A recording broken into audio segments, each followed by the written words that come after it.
তো তোমরা অনেকেই জানো যে কিছুদিন আগে প্রত্যেকটা গ্রামে একটা করে দল সৃষ্টি হয়েছিল কাজু কিশমিশ প্যাকেটিং করার জন্য, বুঝলা কিনা।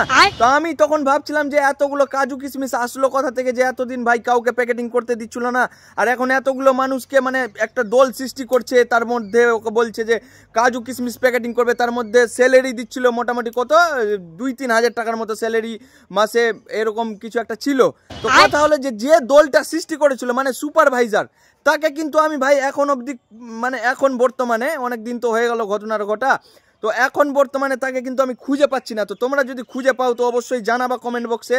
আর আমাদের এখানে একজন ছিল যে তোমার এই প্ল্যানিংটা দিয়েছিল আর অনেকগুলো দল সৃষ্টি করেছিল, তো সেই মানুষটাকে আমি খুঁজে পেয়েছি। তাকে জিজ্ঞাসা করবো যে আদৌ কি ঘটনাটা সত্যি নাকি মিথ্যা, যে কাজু কিশমিশ আদৌ তোমাদেরকে প্যাকেটিং করাবে কি করাবে না। তো এর কাছ থেকে আমি ইনফরমেশন পেয়ে যাবো। তো এই অনেকগুলো দল সৃষ্টি করেছিল, তো কি বলছো তুমি, কাজু কিশমিশটা কবে প্যাকেটিং করাবা? বর্তমানে কাজু কিশমিশের যে মার্কেটটা এসেছিল সেটা সত্যিকারই মার্কেটটা সত্যি ছিল। আচ্ছা সত্যি, হ্যাঁ। তো কাজু শুনো মেন কথা হচ্ছে কাজু কিশমিশের যে মার্কেটিংটা ছিল মানে প্যাকেটিং করার যে কাজটা ছিল সেটা সত্যি আছে। আচ্ছা দাদা বলো তারপর। তো সেটা আমরা প্রসেসিং কাজটা চালিয়ে রেখেছি, সব আধার কার্ড কালেক্ট করেছি, তার কারণ যে কোনো কিছু ডকুমেন্টস ছাড়া হয় না। হ্যাঁ অবশ্যই, একটা জব পাবা তোমরা, 3-4 হাজার টাকা মাসে স্যালারি পাবা, তো আধার কার্ড তো নিবে, ঠিক আছে আধার কার্ড। তারপরে আমাদের দল ছিল মানে 15-16 জন বাড়ি দিয়ে একটা করে মানে মেয়ে ছেলেদের যারা আর কি। আচ্ছা যেমন ধরো যে বিড়ি যেরকম বাঁধে মানুষ বাড়িতে, তো ওটা তো সিঙ্গেল মানে কোনো দল ছাড়াই, ওটা তো দল হয় মনে হয় না।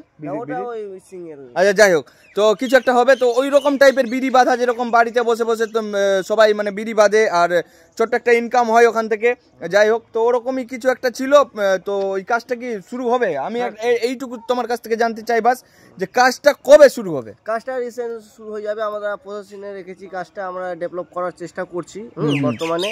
আর 5-7 দিনের মধ্যে যারা যেসব ডকুমেন্টস নেওয়া হয়েছিল ওদের অ্যাপ্রুভাল হয়ে যাবে। আচ্ছা ওরকমই হয়ে আছে, এখন হয়ে যাবে 5-7 দিনের মধ্যে কাজটা চালু হয়ে যাবে।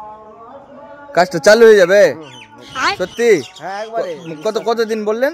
এই 5-7 দিনের মধ্যে কাজটা চালু হয়ে যাবে। 5-7 দিনের মধ্যে চালু হয়ে যাবে?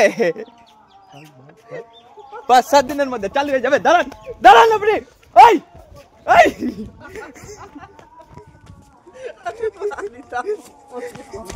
দাঁড়ান।